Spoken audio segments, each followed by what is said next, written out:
Hi friends, welcome to my channel. This is సహజ. Lunch time అవ్వడంతో వంశీ బయటే తినేసి ఇంటికి వెళ్ళిపోయాడు. శ్రావ్య కూడా బయటే తినేసి అగ్రిమెంట్ పేపర్స్తో ఇంటికొచ్చింది. వంశీ అతని రూమ్లో ఉన్నాడు. శ్రావ్య తన గదిలోకి వెళ్ళి అగ్రిమెంట్ పేపర్స్ని తిరిగేస్తూ వీటిని వంశీ ముందు ఎలా పెట్టాలి, అతను సంతకం పెట్టకపోతే అప్పుడు ఎలా అని టెన్షన్ పడుతుంది. వంశీకి ఆఫీస్ నుండి ఫోన్ వచ్చింది. గుడ్ న్యూస్ చెప్తారేమోనని ఆశగా ఎదురు చూసిన వంశీకి బ్యాడ్ న్యూస్ ఎదురైంది. ఇంటర్వ్యూలో అంత బాగా పర్ఫామ్ చేసినా రిజెక్ట్ అవ్వడం ఏంటి? నాకంటే ఇంకా బాగా పర్ఫామ్ చేసిన వాళ్ళు దొరుకుంటారా? ఇప్పుడు బాధపడని వంశీ ఈసారి చాలా బాధపడ్డాడు. ఈ జాబ్ మీద చాలా నమ్మకం పెట్టుకున్నాడు. తన ఆశలన్నీ అడియాశలయ్యేసరికి వంశీ తట్టుకోలేకపోతున్నాడు. హాల్లో బాధగా కూర్చున్న వంశీని చూసి ఆఫీస్ నుండి కాల్ వచ్చుంటుందని శ్రావ్యకు అర్థమైంది. అగ్రిమెంట్ గురించి చెప్పాల్సిన సమయం ఇది కాదని తిరిగి తన గదిలోకి వెళ్ళిపోయింది శ్రావ్య. వంశీ తన రూమ్లోకి వెళ్ళి మైండ్ రిలీఫ్ కోసం సాంగ్స్ వింటూ అలాగే నిద్రలోకి జారుకున్నాడు. అగ్రిమెంట్ గురించి ఆలోచిస్తూ శ్రావ్య కూడా నిద్రపోయింది. సాయంత్రం 4 గంటలకి ఇద్దరికి మెలకువ వచ్చింది. ఫ్రెష్ అయి ఎవరి కాఫీ వాళ్ళు పెట్టుకొని కాఫీ కప్తో బాల్కనీలోకి వచ్చారు. ఏమైంది, డల్గా ఉన్నావు అని అడిగింది శ్రావ్య. జాబ్ వస్తుందన్నాను కదా, నన్ను రిజెక్ట్ చేశారు. వంశీ కళ్ళలోని బాధ చూసి శ్రావ్యకి చాలా గిల్టీగా అనిపించింది. ఇది పోతే పోనీ, హైదరాబాద్లో కంపెనీస్కి కొరవా ఏంటి, నీకు ఇంతకంటే మంచి జాబ్ వస్తుంది అని ధైర్యం చెప్పింది శ్రావ్య. వంశీ ముఖంలో కాస్త కూడా కదలిక లేదు. అతనిని కాసేపు ఒంటరిగా వదిలేయడమే మంచిదనిపించి శ్రావ్య కదలబోతుండగా హీస్ కమ్మింగ్ అన్నాడు వంశీ. శ్రావ్య ఆగిపోయి వెనక్కి తిరిగి చూసింది. వంశీ చూపులు కింద ఉన్నాయి. వెంటనే శ్రావ్య కిందికి చూసింది. రాజేష్. ఆమె పెదవులు టెన్షన్గా పలికాయి. భయపడితే అతనికి దొరికిపోతావు. Be normal. First breathe in out అన్నాడు వంశీ. అతను చెప్పినట్లుగానే శ్రావ్య గుండెల నిండా ఊపిరి పీల్చి వదిలింది. రిలాక్స్ అంటూ హాల్లోకి వచ్చాడు వంశీ. శ్రావ్య భయానికి చేతులు నలుముకుంటుంది. రాజేష్ 7th ఫ్లోర్కి వచ్చి శ్రావ్య ఇంటి తలుపు తట్టాడు. బాల్కనీలోనే ఉన్న శ్రావ్య హాల్లోకి రావడానికి భయపడిపోయింది. వంశీ వచ్చి తలుపు తీశాడు. Hi Vamshi, how are you అని పలకరించాడు రాజేష్. ఫైన్, మీరెలా ఉన్నారు అని అడిగాడు వంశీ. ఐఎమ్ గుడ్, లోపలికి రావచ్చా అని అడిగాడు రాజేష్. ప్లీజ్ వెల్కమ్ అంటూ రాజేష్కి దారిచ్చాడు వంశీ. రాజేష్ లోపలికొస్తూ శ్రావ్య ఏది అని అడిగాడు. బాల్కన్లో ఉంది అని వంశీ చెప్తుంటే శ్రావ్య మెల్లిగా నడుచుకుంటూ హాల్లోకి వచ్చింది. ఏమైంది శ్రావ్య, అలా ఉన్నావు అని అడిగాడు రాజేష్ ఆమె డల్గా ఉండటం చూసి. ఏం లేదు, నేను బాగానే ఉన్నాను అంది శ్రావ్య. ఈరోజు లీవ్ ఎందుకు పెట్టావు? రాజేష్ ప్రశ్నకి ఏం చెప్పాలో అర్థం కాక పర్సనల్ వర్క్ అని చెప్పింది Sravya. Personal work, nice. Stress చేసి అంటూ వంశీ వైపు చూశాడు రాజేష్. వీడేం అర్థం చేసుకున్నాడో ఏంటో అనుకుంటూ తల కొట్టుకున్నాడు వంశీ. సార్ కూర్చోండి అంది శ్రావ్య వినయంగా. రాజేష్ సోఫాలో కూర్చొని మీరు కూర్చోండి అన్నాడు. ఇద్దరూ రాజేష్కి ఎదురుగా దూరం దూరంగా కూర్చున్నారు. మీ మధ్య చాలా డిస్టెన్స్ ఉన్నట్లుంది అన్నాడు రాజేష్. వంశీ శ్రావ్య ఒకరి ముఖం ఒకరు చూసుకున్నారు. అదే ఏ డిస్టెన్స్ అంటూ వాళ్ళ మధ్య ఉన్న గ్యాప్ని చూపించాడు రాజేష్. ఓ ఇదా అంటూ ఇద్దరు దగ్గరగా కూర్చున్నారు. ఈ సడన్ ఎంట్రీ ఏంటి రాజేష్ గారు అని అడిగాడు వంశీ. సడన్గా వస్తేనే కదా అసలు విషయాలు తెలుస్తాయి. రాజేష్ ఉద్దేశం వాళ్ళకి అర్థమైంది. ప్రిపేర్ అయ్యే ఛాన్స్ మీకు ఇవ్వలేదనుకుంటా అని అన్నాడు రాజేష్. వాట్ అని అన్నాడు వంశీ. అదే నేను ముందే చెప్పుంటే మీరు స్నాక్స్ ప్రిపేర్ చేసేవాళ్ళు కదా అంటున్నాను అని అన్నాడు రాజేష్. ఇప్పుడు చేస్తాను అంటూ శ్రావ్య కదులుతుంటే నేను ఈ రాత్రికి ఇక్కడే ఉంటాను అని చెప్పి వంశీ శ్రావ్య గుండెల్లో గుబులు రేపాడు రాజేష్.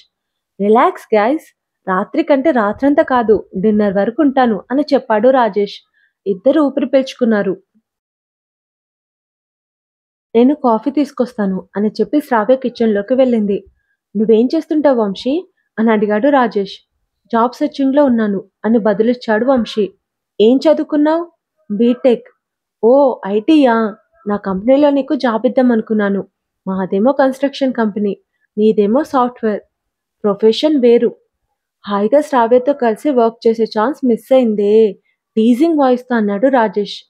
అంత బంపర్ ఆఫర్ మాకొద్దు నాయనా, థ్యాంక్ గాడ్ మా ఇద్దరి ప్రొఫెషన్స్ వేరవడం మంచిదైంది అని మనసులో అనుకున్నాడు వంశీ. మీరిద్దరు ఎలా కలిశారు వంశీ అని అడిగాడు రాజేష్. ఆఫీస్లో రాజేష్ని కలవడానికి వెళ్లే ముందు ఈ ప్రశ్నలకి జవాబు ప్రిపేర్ అవ్వడంతో ఒక పార్టీలో కలిసాం అని చెప్పాడు వంశీ. శ్రావ్యకి నీకు మధ్య ఎలా ప్రేమ పుట్టింది అని అడిగాడు రాజేష్.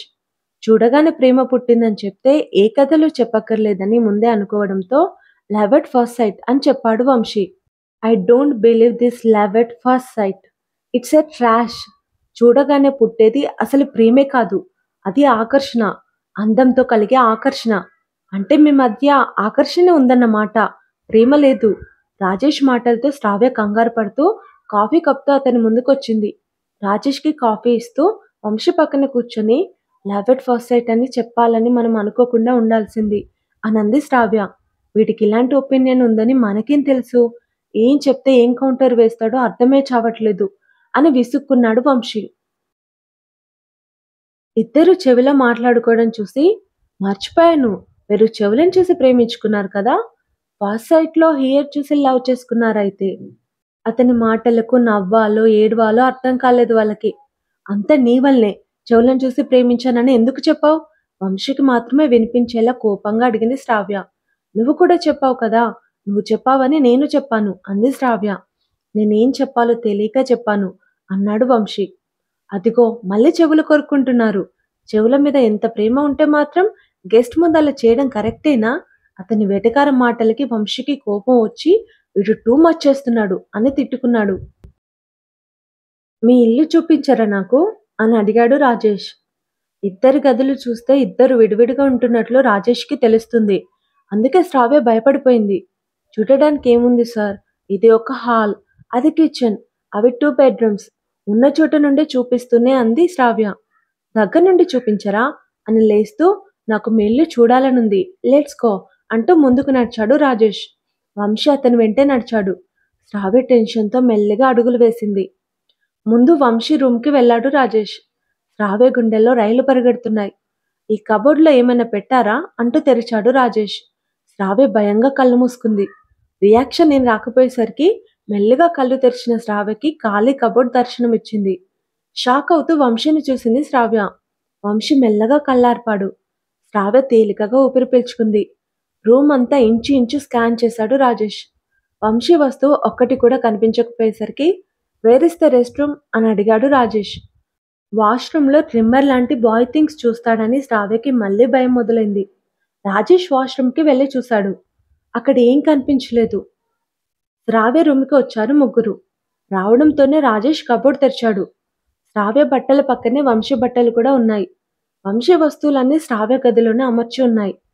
నేను ఈరోజు వస్తానని తెలిసి ప్రిపేర్ చేసుకున్నారా, లేక నిజంగానే వీళ్ళు భార్యాభర్తలా అని రాజేష్ మనసులో అనుకుంటూ ఉండగా అతనికి ఫోన్ వచ్చింది.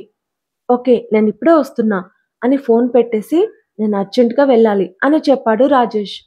డిన్నర్ వరకు ఉంటానన్నారు అని అడిగింది శ్రావ్య. అప్పుడప్పుడు నేను వస్తూనే ఉంటాను, సడన్ ఎంట్రీస్ ఇస్తూనే ఉంటాను అంటూ వెళ్ళిపోయాడు రాజేష్. శ్రావ్య సోఫాలో నిట్టూరుస్తూ తల వెనక్కి వాల్చి కాసేపు కళ్ళు మూసుకుంది. వంశీ జ్యూస్ గ్లాస్తో శ్రావ్య దగ్గరికి వచ్చి జ్యూస్ తాగి చల్లబడు అని అన్నాడు. శ్రావ్య కళ్ళు తెరిచి జ్యూస్ తీసుకుంది. వంశీ జ్యూస్ తాగుతూ కౌచ్లో కూర్చున్నాడు. రాజేష్ నీ రూమ్లోకి వెళ్ళగానే ఎంత టెన్షన్ పడ్డానో తెలుసా? దొరికిపోతాననుకున్నాను. థ్యాంక్ గాడ్ అంటూ జ్యూస్ సిప్ చేసింది శ్రావ్య. థ్యాంక్ గాడ్ కాదు, థ్యాంక్ వంశీ అని చెప్పు అన్నాడు వంశీ నవ్వుతూ. రాజేష్ ఈరోజు రాడానే కదా మనం అనుకున్నాం. మరెప్పుడు నీ లగేజ్ నా రూమ్లో సర్దావు ఆశ్చర్యపోతే అడిగింది శ్రావ్య. రాజేష్ రావడం బాల్కనీ నుండి చూశాను కదా. గబగబా నా బట్టలని నీ కబోర్డ్లో పెట్టి నా థింగ్స్ నీ రూమ్లో సర్దాను అని చెప్పాడు వంశీ. అంత ఫాస్ట్గా పెట్టావా? టైం తీసుకొని పెట్టేంత డ్రెస్సులు కానీ థింగ్స్ కానీ నా దగ్గర లేవు అన్నాడు వంశీ. థ్యాంక్స్ వంశీ నవ్వుతూ చెప్పింది శ్రావ్య. ఏదైనా నేను మేనేజ్ చేస్తాను, ఇంకెప్పుడు టెన్షన్ పడకు అని చెప్పాడు వంశీ. నీ లగేజ్ అంతా నేనే నీ గదిలో పెడతాను అంటూ రూమ్లోకి వచ్చి అతని బట్టలు తీస్తుంటే ఆమె వెంట వచ్చిన వంశీ వద్దు, వాడు మళ్ళీ వచ్చినా వస్తాడు అని అన్నాడు. సరిగ్గా అప్పుడే కాలింగ్ బెల్ మోగింది.